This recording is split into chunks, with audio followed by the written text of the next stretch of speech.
Donc Stéphane Amiel, programmateur des Femmes sans mêle, depuis combien de temps maintenant? Depuis 22 ans, maintenant. D'accord. Depuis 1997, depuis le début. Et la vocation de ce festival au départ? Alors la vocation, c'est parce que j'étais un fan de musique, et en général, et fan de rock, de new wave, même de hard rock à l'époque, jeune. Et je trouvais que... Je crois que j'ai eu une overdose de garçons sur scène. Je crois que ça avait un peu comme ça. Et puis, dès qu'il y avait une... Le hard rock en même temps. Ben ouais, exactement. Je suis tombé dedans. Et le hard C'est rock... pas le bon choix musical. Hein. Non, c'était pas... Mais justement, ça m'a un peu... Je sais, à un moment donné, j'ai eu un trop plein de hard rock très jeune, mais vraiment... au début de l'adolescence, de testostérone, tout ça, de mecs ensemble. Et petit à petit, dès qu'il y avait une présence féminine dans un groupe, ou... musicienne ou plutôt mise en avant, chanteuse et tout ça, j'y portais une attention particulière, je me suis rendu compte. Je me disais, ça dénotait, je trouvais ça cool, je me disais, bah, ça change un peu. Donc voilà, donc c'est vraiment un goût de voir des femmes dans un milieu rock sur scène. Vraiment ça et tout ça. Donc c'est venu un peu comme ça, et puis c'est venu parce que c'était le 8 mars, on s'est dit, mais c'est vraiment tombé comme ça. On a dit, mais qu'est-ce qu'on ferait pour le 8 mars? Mais on ferait pas des concerts qu'avec des artistes féminines. Alors c'est comme ça, ça a pris et c'était donc... Facile. Mais facile, mais personne ne le faisait en même temps, c'est ça. On s'attendrait plutôt à voir une femme à l'origine de la programmation des Femmes sans mêle, et c'est toujours étonnant de découvrir qu'en fait, au bout, c'est un homme. Donc c'est une belle surprise en fait. Je trouve que c'est un joli pied de nez, parce que c'est quand même un festival féministe où, en tout cas, l'objectif c'est quand même les femmes, et on s'attend à ce que ce soit une femme en fait. Ouais, tout le monde s'attendait à ça. Donc c'est vrai qu'après, moi, d'ailleurs, ça m'a beaucoup questionné aussi. Je me suis dit, mais comme le titre, je me suis dit, mais de quoi je me mêle, quoi? Les femmes s'en mêlent. Pourquoi des garçons se mêlent de ça? Et c'est en parlant de plus en plus avec les artistes que je me suis rendu compte que ça avait du sens, justement, que ça échappait justement à quelque chose de plus communautaire qu'elles avaient l'habitude de vivre, comme dans les festivals Ladyfaced qu'il y avait en Angleterre, en Allemagne, où là vraiment très féministe et vraiment très avec des revendications fortes et légitimes, et que moi j'échappais un peu à ça, parce que justement j'étais plus sur le côté aussi juste au départ vraiment la musique, la création musicale, des artistes féminines sur scène de plus en plus, et le fait que ce soit un garçon, c'est plutôt bien passé en fait. Ouais. Alors que je pensais que j'allais me faire taper dessus, et même par des groupes très féministes, très virulents, comme le Tigre à l'époque, comme les Lesbians en Ecstasy. Et en vérité, je me suis très bien entendu avec ce genre de groupe d'artistes, et puis de revendications. Et en même temps, on s'est rendu compte qu'on était tous... on vivait pas la même chose peut-être, mais dans un esprit d'indépendance, fraternité, je pourrais dire sororité, mais fraternité, enfin voilà, et d'envie de faire des choses ensemble. Une solidarité, les mêmes idées politiques et tout ça. Donc après, c'est venu au fur et à mesure, mais de fil en aiguille. Ça n'a pas émergé comme ça. Et donc au début, tu avais déjà un passif de programmateur. Comment ça commence? Parce que c'est bien de vouloir faire un festival, mais après, on peut avoir des idées, jamais les concrétiser. Non, je travaillais pas dans la musique avant, pas du tout. C'est les Femmes sans mêle qui m'a mis le pied à l'étrier. Non, moi je voulais faire du cinéma. Je voulais travailler dans le milieu du cinéma et tout ça. Alors je n'ai pas réussi vraiment, mais non, c'était les premiers concerts, c'était les Femmes sans mêle. C'est-à-dire qu'avec une association qui s'appelait Bandido, qui n'existe plus, avec un ami, c'est un projet qui a mûri en 1 an.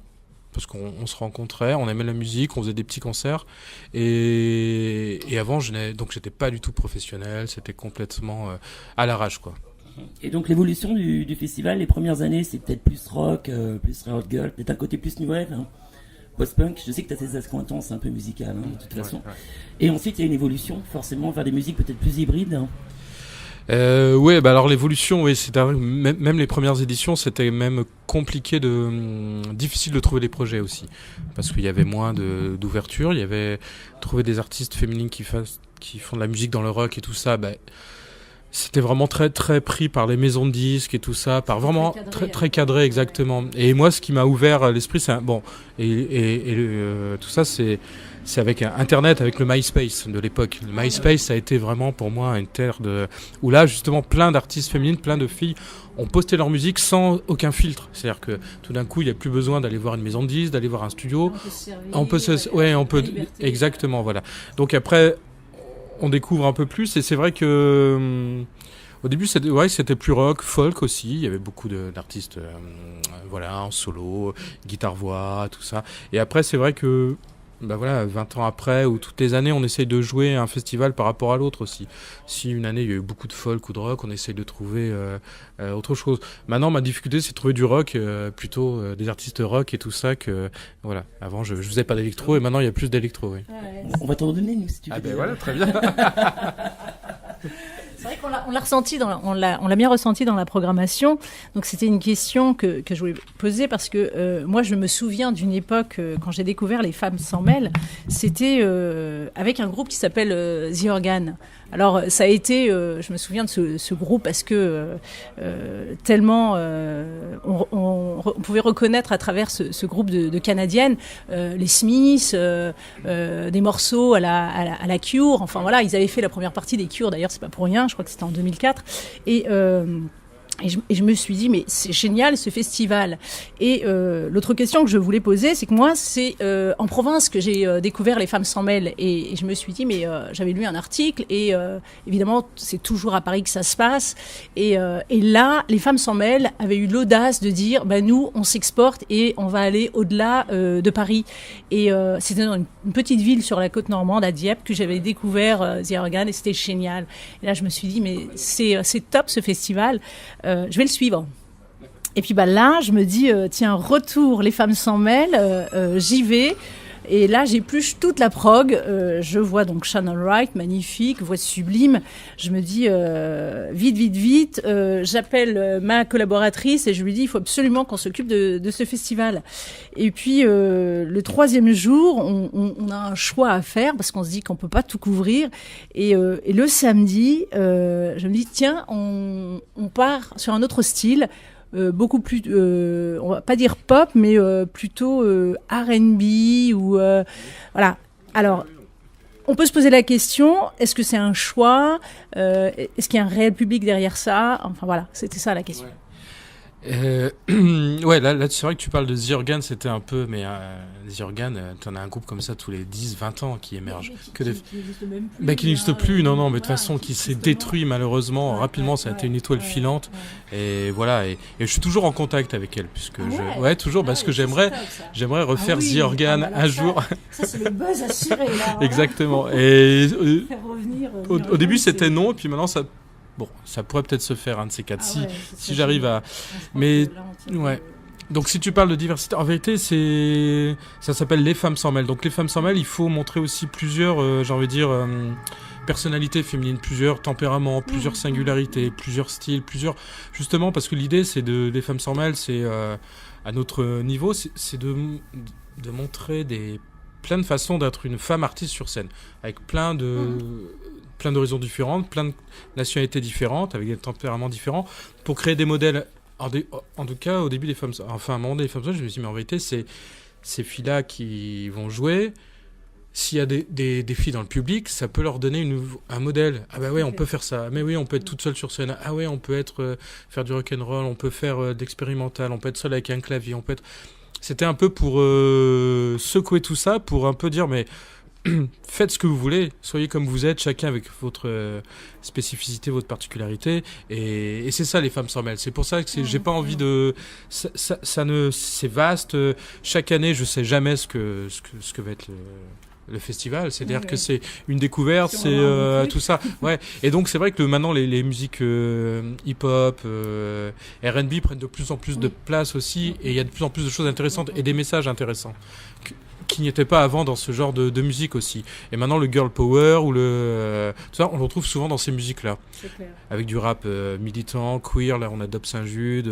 L'année dernière, on avait Blythe Brixton de San Francisco, qui est une fille aussi très militante et tout ça, et qui fait du rap et du hip-hop. Donc, je pense qu'on retrouve de plus en plus. Ça s'est un peu déplacé le girl power. C'est déplacé vraiment sur ces musiques urbaines, j'ai l'impression, plutôt que dans le rock ou connaît plus. Donc voilà, et c'est vrai que ce sont des sons qui parlent plus à une nouvelle génération aussi. Donc c'est vrai que c'est un vieux festival.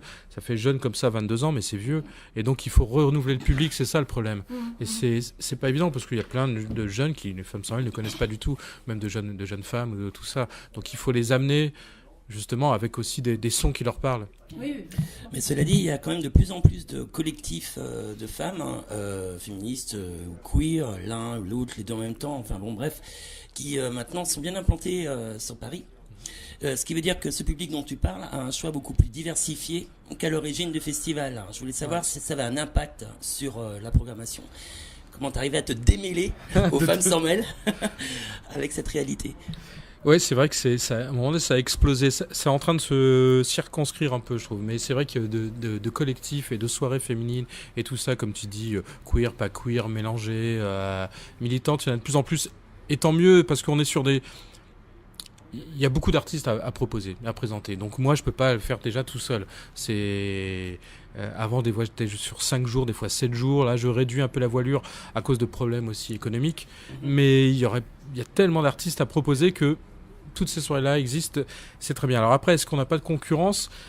Ouais, enfin l'idée c'est que le problème du moment c'est que c'est très concurrentiel de toute façon la musique en ce moment. C'est très crispé. Ça l'était pas il y a 5-10 ans, il y a certains... Ouais, voilà, et tout le monde est crispé sur le live. Tout le monde veut faire son projet, on n'est plus vraiment dans le partage. Hein. La générosité, c'est fini dans ce milieu-là.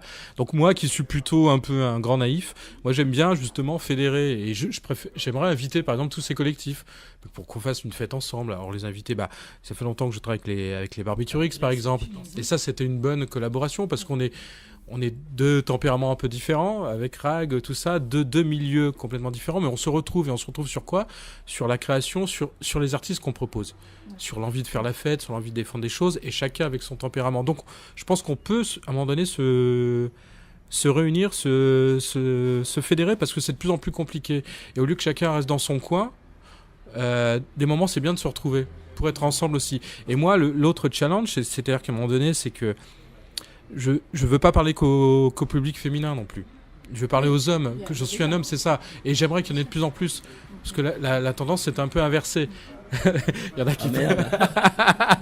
Non, mais je veux dire, c'est avant tout aller voir des artistes incroyables sur scène. Et ça parle, voilà, moi ça me parle. Donc je vois pas pourquoi ça parlerait pas à d'autres garçons. Et l'idée, c'est justement d'être ensemble. C'est un peu une communion autour d'artistes féminines assez fortes et puissantes.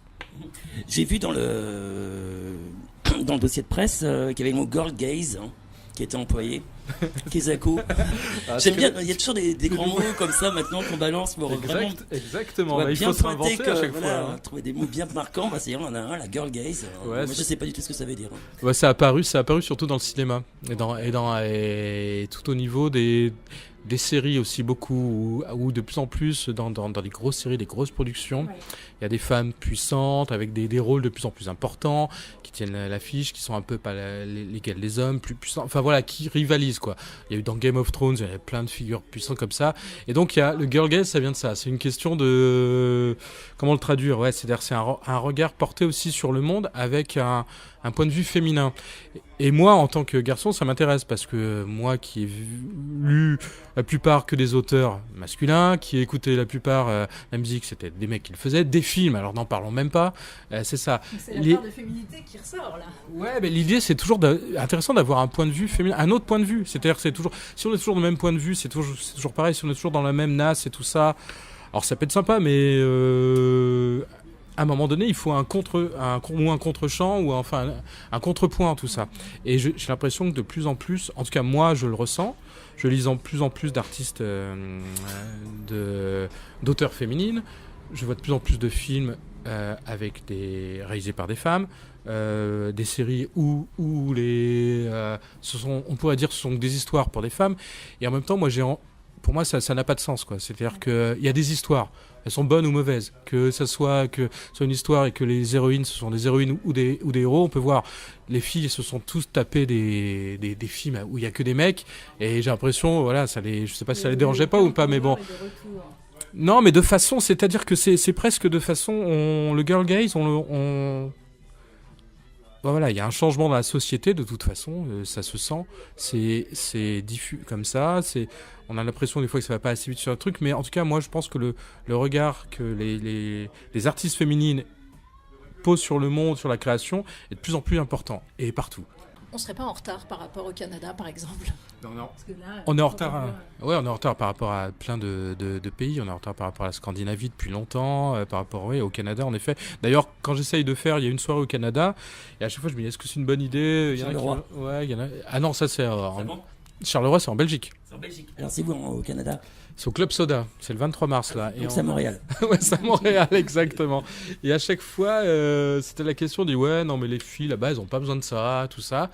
Et puis ça revient toujours, est-ce qu'on refait au Canada? Et puis on a toujours des demandes, mais c'est vrai qu'on sentait que la réponse que j'avais là-bas, on n'a pas besoin de ça, on se débrouille très bien sans ça, et il y a presque, c'est presque naturel. Et dans ce que je peux comprendre en Scandinavie, on avait fait aussi des essais en Scandinavie, c'était compliqué parce que ça fait longtemps que les artistes féminines sont là, sont un peu prennent. C'est comme une évidence pour eux. Ouais, c'est comme une évidence, voilà exactement. Donc voilà. là, quand on parle de femmes sans mêle, mais qu'est-ce que vous racontez? Nous, on se mêle de tout. De toute façon, nous, on a une reine. Hein. C'est comme ça que ça se passe. Vous avez un homme président, nous, on a une femme qui. Voilà, elle est là la différence. Que des hommes, et puis voilà, quoi, de 50 ans. Heureusement que Monsieur Amiel est là. Ah bah moi, mais c'est une toute petite pierre. Moi, c'est vraiment, c'est une histoire pas d'une vie, mais de 22 ans. Donc c'est une longue période. Et moi, c'est un chemin que j'ai entrepris il y a très longtemps, mais sans trop savoir où ça allait m'amener non plus. Hein. C'est-à-dire que je fais ça de façon, j'ai envie de dire, désintéressée aussi. Ouais. Mais les voiles, c'est-à-dire que je fais pas d'argent sur les artistes féminins, enfin sur un concept. Voilà, c'est ça. Je surfe pas sur une vague qui existe et qui, c'est vrai, qui est un peu à un moment donné. Parler de féminité, être féministe, c'était de bon ton à un moment donné. Il y a des modes aussi. Moi, je suis pas dans cette mode-là, quoi. C'est-à-dire que c'est toujours quelque chose de. Après, moi, mon esprit peut changer, mes questionnements peuvent changer. Il y a des choses sur lesquelles je suis pas parce que j'ai pas vu, et puis parce que voilà, je me pose peut-être pas des fois les bonnes questions, mais sinon, bon, j'essaye d'avancer en tout cas en étant sincère. Et c'est un vrai, c'est une communauté, les femmes sans mêle, mais qui mélange aussi, j'espère. Femmes et hommes, quoi, ensemble. Ça me fait penser à la personne qui a fait l'affiche cette année, qui fait des illustrations un peu sous couvert d'un esprit de famille, justement, quelque chose qu'elle porte là-dessus. Toi, tu parles de communauté, c'est pour ça que tu as choisi aussi cette personne-là? Ouais, pour sa douceur et pour une espèce, parce que justement, j'avais envie de casser l'imagerie un peu girl power, justement, où on voit des filles, mais qui en même temps, parce que j'en ai vu d'autres affiches et tout ça, où un peu on lève le poing, on est là. Ça, je l'ai déjà fait, j'ai l'impression, et donc j'avais envie de redevenir sur quelque chose de beaucoup plus doux. C'est très doux. Ouais. C'est même pas Dieu, c'est même pas de. C'est tellement doux que. De plus calme. Il n'y a pas de bouche, il n'y a pas de nez. Non, bah ça c'est son style. C'est Marie Baudet. Hein, oui, c'est Marie Baudet, ouais, hyper Baudet. Donc c'est son style. Après, moi, voilà. Et c'est quand on cherche une illustratrice, je me suis dit, j'ai bien aimé son esprit photo de famille. Et je me dis, mais c'est quoi les femmes sans mêle? Mais c'est une famille, avant tout. Et c'est une famille, et la preuve, hein, cette année, il y a plein d'artistes qui ont déjà joué 2, 3, 4 fois au festival, que je retrouve, et qui sont une famille artistique, une famille d'artistes qu'on a envie de suivre. Emilia Sparks en fait partie, non? Elle était déjà venue. Gabrielle, je te laisse continuer à parler un peu de la programmation. Oui, alors la programmation, donc nous on s'est intéressé à des personnes qu'on aime bien, évidemment, qu'on suit, notamment un personnage qu'on aime beaucoup qui fait partie du groupe Peter Kernel et qui a son projet solo qu'elle va présenter aux Femmes sans mêle. Et alors elle a eu la bonne idée de créer son propre album. Nous, on a eu la chance d'écouter quelques morceaux. Alors, vraiment, bravo de la mêler aux Femmes sans mêle. Après, les autres groupes, moi, j'ai repéré quelqu'un qui, à mon avis, enfin, un duo de nanas qui, à mon avis, vont faire du bruit. Alors, je ne sais pas comment on les prononce, mais c'est Syncyatif. Syncyatif. Voilà. Alors, Syncyatif, je me suis rendu compte que y a une des deux londoniennes qui a déjà joué aux Femmes sans mêle sous un autre groupe. Tu le savais pas? Je l'ai découvert au fur et à mesure. Non, je ne savais pas du tout. Non, je l'ai appris. Et donc, on va se retrouver 15 ans après. Des éléments rapportés dans la famille, en fait. Ouais, exactement. Et donc, c'est un groupe qui s'appelait Kaito. Et bon, alors Syncyatif, c'est un projet disco, new wave, électro, voilà, avec un côté un peu post-punk et tout ça, et en même temps très martial, avec une scansion exactement, et typiquement anglais. Donc voilà, un peu martial, un peu froid, comme ça, on danse un peu comme des robots et tout ça. Donc moi, j'ai toujours aimé ce style de musique. C'est vrai que c'est un duo qui a...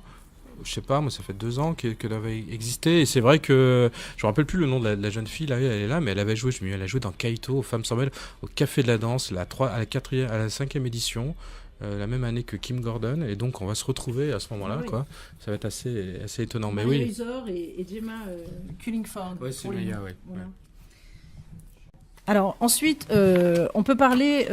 Alors moi, j'aimerais bien savoir, les femmes sans mêle en province, ça existe ou c'est réservé uniquement à Montréal? Parce que la date du 23 mars, on sait que ça va se passer et à Paris et en même temps à Montréal. Et les autres alors? Eh ben, il y a toujours les tournées, il y a toujours une vingtaine de villes partenaires. C'était en vérité la tournée des Femmes sans mêle, on l'a créée à la 3e édition, donc en 99. C'était notre modèle économique. C'est-à-dire qu'on n'avait pas les moyens de faire venir des artistes des États-Unis ou de Scandinavie pour un seul concert en leur donnant. Bon, c'était pas les euros à l'époque, mais en leur donnant 1500 francs, j'en sais rien, ou 2000. Et donc il fallait trouver d'autres dates. Et donc on est devenu tourneur, c'est comme ça que je suis devenu tourneur, moi c'est à cause des Femmes sans mêle. Après bon, j'ai arrêté depuis, mais C'était Imperial Prod, hein, c'est ça? Ouais, c'est ça, Imperial, exactement, pendant 10 ans. Et donc non, j'aurais dire, si on peut parler entre guillemets de l'ADN du festival, c'est la tournée aussi. C'est d'aller partout, c'est d'aller et dans des tout petits endroits s'il le faut. Si on peut aller dans des cafés, on va à Clermont-Ferrand au Baraka. On va toujours à Vendôme depuis des années. On fait Brest, on fait Nantes. Là, il y a Dijon qui revient. Non, il y a toujours une vingtaine de dates avec les femmes sans mêle. Parce que l'idée, c'est ça, c'est d'amener des jeunes artistes sous la bannière, sous le drapeau Les Femmes sans mêle, faire plusieurs dates. Et puis voilà, qui est pas que Paris, parce que je trouvais ça absurde aussi. Et c'est vrai, comme tu parlais, on pouvait voir des choses incroyables à l'époque. Zyorgan à Dieppe, Shannon Wright a joué à Dieppe, Feist a joué à Dieppe, Elysian Fields a joué à Dieppe, Catherine Williams. Donc après, c'est... Alors avec plus ou moins de succès, parce qu'on est quand même sur de l'émergence et c'est de plus en plus compliqué. Malheureusement, l'époque étant pas évidente. C'est pas un problème plutôt de communication? Parce que moi, pour avoir l'info, il faut quand même aller la chercher. Alors que parfois, il suffit d'ouvrir, je sais pas moi, une application. Parce qu'aujourd'hui, tout fonctionne avec les applications. On peut trouver la programmation de plein de concerts et on ne tombe pas sur les Femmes sans mêle. Alors là, je me dis, il y a peut-être... est-ce qu'il y aurait un loupé quelque part?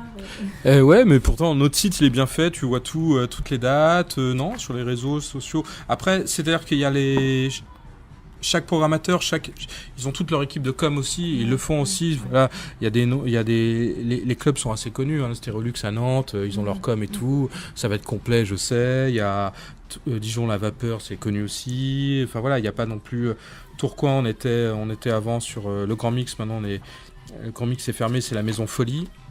À l'hospice, on va aller. Pourquoi pas? Bientôt un couvent, mais on l'a déjà fait un couvent, je crois aussi. Donc il y a l'Ubu, il y a le Krakatoa à Bordeaux. Donc non, ils ont toutes, ce sont des salles implantées. Voilà, c'est ça. Il n'y a pas de.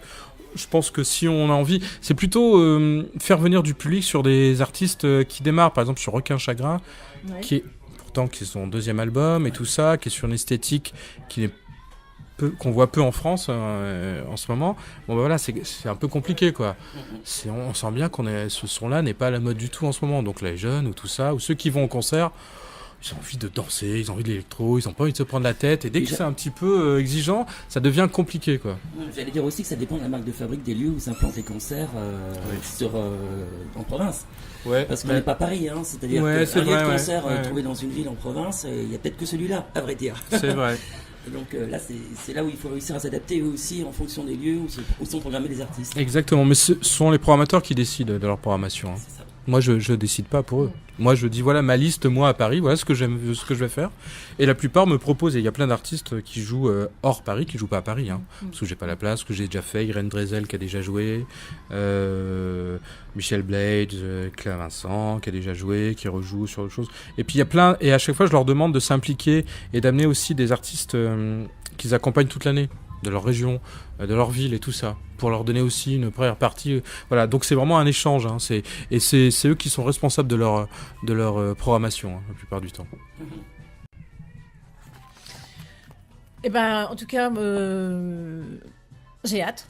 J'ai hâte d'arriver à ce moment-là.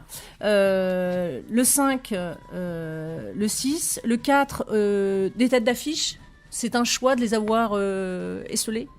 Non, elles sont pas esselées. Non, c'est vrai qu'il y a une grosse soirée le 4 avril à Paris avec Anna Calvi et Shannon White. Non, c'est les... C'est un choix.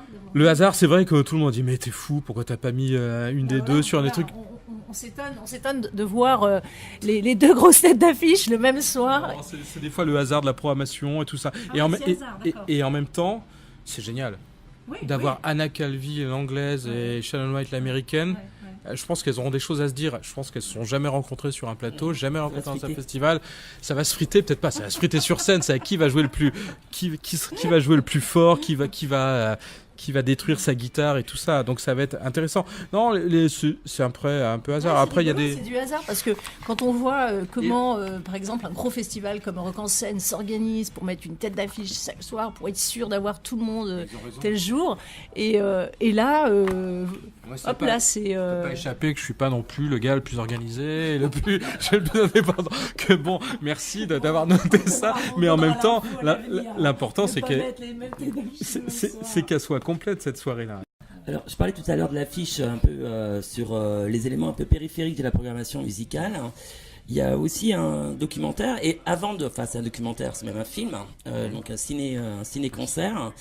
Avant de l'aborder, je voulais simplement mentionner qu'en 2016, il y avait une bande de filles qui était passée, que j'étais dans la salle, et que ça avait donné lieu à un échange un petit peu violent sur la place de la femme dans le milieu musical. C'était quand même assez sympathique. Pourquoi pas avoir reproduit ce genre d'initiative à l'époque actuelle? Ça aurait été encore plus croustillant, je pense. Tu crois que ça aurait frité en ce moment et tout ça? J'attends que ça. Non, mais il y en a qui attendent que ça, mais c'est drôle, c'est bien que ça frite, c'est bien de voir aussi que tout le monde n'est pas d'accord. Et qu'il y en a qui a des positions différentes aussi. Parce qu'il y en a qui disaient, il y en a, on peut pas se poser en victime, on peut pas faire ça, on peut pas. Voilà, et c'est intéressant, et c'est vrai. Alors c'est vrai, le problème avec ce genre de réunion, parce que c'est les femmes seules, de en mettre des artistes féminins ensemble. Mais les artistes, c'est ça qui est drôle, c'est que des fois, elles ont rien à voir les unes avec les autres. Et n'ont pas du tout les mêmes buts, n'ont pas du tout le même background, les mêmes sensibilités, les mêmes... donc rien à faire. Donc ça peut friter aussi, c'est vrai. C'est intéressant. Alors pourquoi la pas avoir fait cette année? On a quelques talks quand même fait avec Manifesto 21, la culture du viol dans les chansons françaises, la sorcellerie, performer, avoir ses règles par exemple. Ça va être bien ça. Comment faire? Parce que c'est vrai que moi je me suis... T'as juste oublié le clitoris parce que c'est très en vogue là. Ouais, c'est vrai, exactement. Non, mais je voulais... Ouais, exact. Parce que moi qui ai vu beaucoup d'artistes féminines sur scène et tout ça, donc bien sûr j'ai pu évoquer tellement de sujets, la maternité, beaucoup d'artistes étaient enceintes pendant le festival, beaucoup de concerts ont été annulés aussi, il y a eu beaucoup d'accidents sur les femmes sans mêle d'ailleurs. Verity Sussman m'a dit mais bon je viens mais attention sache que je suis enceinte et tout ça à 7 mois de grossesse. Ça, j'ai dit, très bien, mais viens quand même, si toi tu le sens, c'est toi qui décides et tout, donc elle vient quand même. Donc oui, est-ce que ça...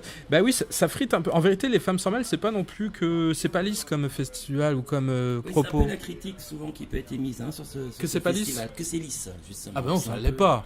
Justement, non. Alors moi, je le vois pas comme ça. Non, c'est-à-dire que moi, en tout cas, moi, je prends pas... C'est-à-dire que les femmes sans mêle, on n'a pas... c'est les artistes qui s'expriment. Moi, je prends pas la parole, à part avec vous, là. Mais sinon, c'est pas le festival qu'on met en avant.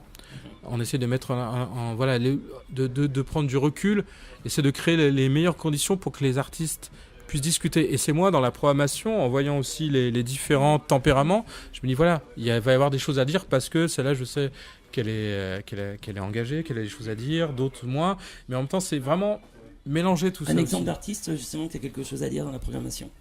J'imagine qu'elle n'est pas toute seule, mais au moins un exemple.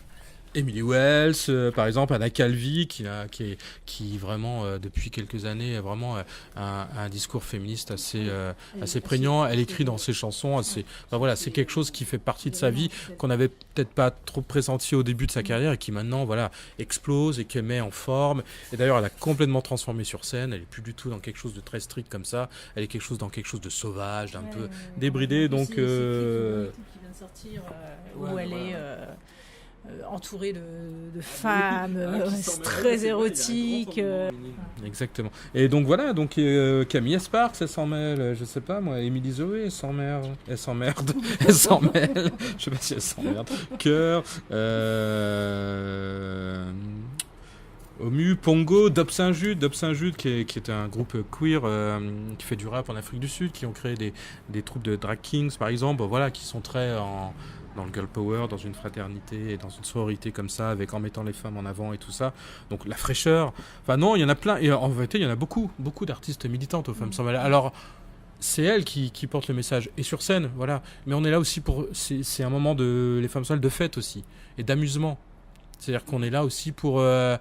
ouais, moi c'est toujours, je disais, alors c'est peut-être parce que je suis un garçon que j'essaye aussi je célèbre quelque chose, quoi. C'est une célébration, c'est quelque chose un peu, voilà, c'est pas un sabbat de sorcière, mais c'est ça. On va revenir justement sur sorcière. Mais en même temps, ça m'intéresse, ça. Si Stéphane de faire cette magnifique transition, revenons justement sur ce ciné-concert.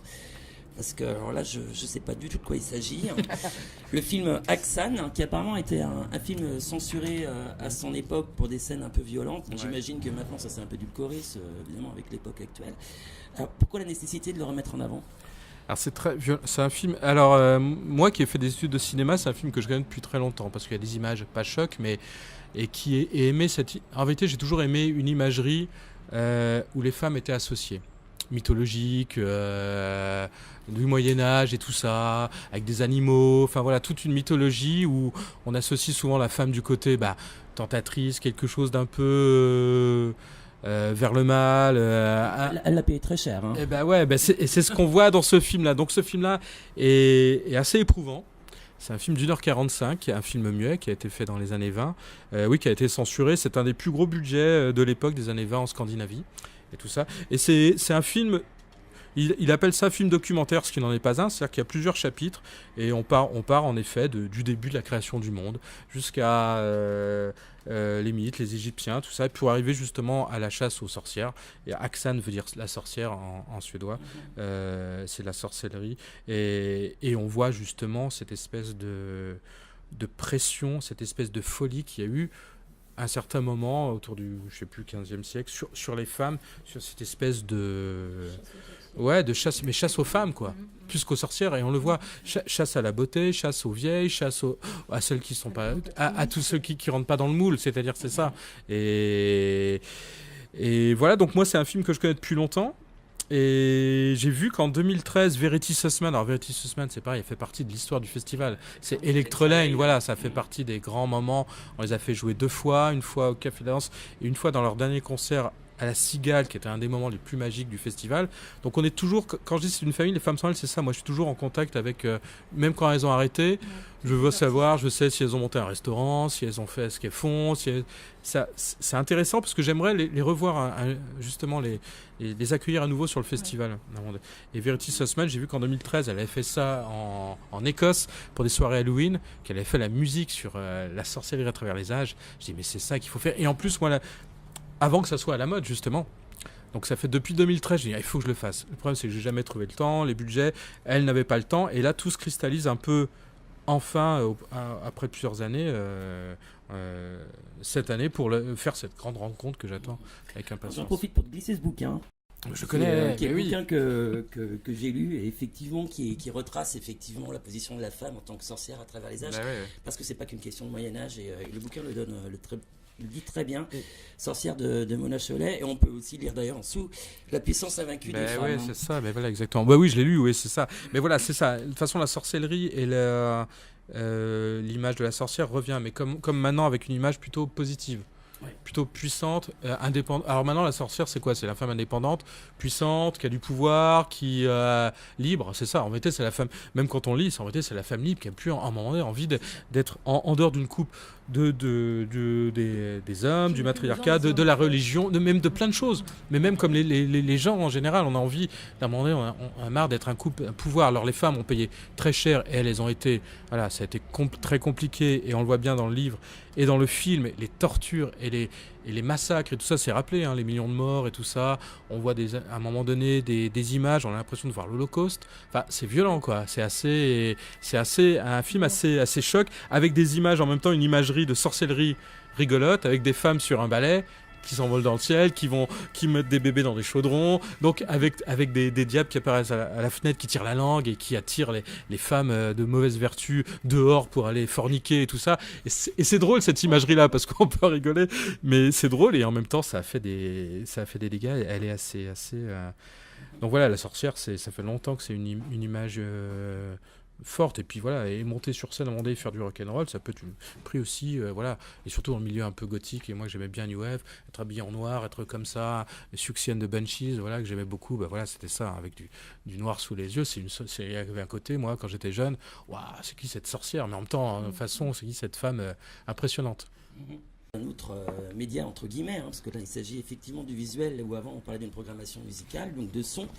Il y a eu quand même un relais de Trax, l'émission d'Arte, une année qui avait proposé une série de reportages. Hein. Ça c'est pareil, ça se renouvelle pas ou ça se renouvelle? Non, c'est au gré des rencontres, au gré des humeurs et tout ça, mais c'était génial, c'était l'année dernière. C'était super, ça. C'était super, hein. Mais ouais. Mais je dis pas que je les reprogrammais pas cette année, hein, puisque entre chaque concert, il y a du temps.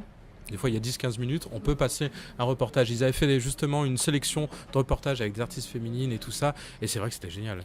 Ouais. Mais ça, oui. Mais tu vois, on a un partenariat avec Films de Femmes aussi, de Créteil.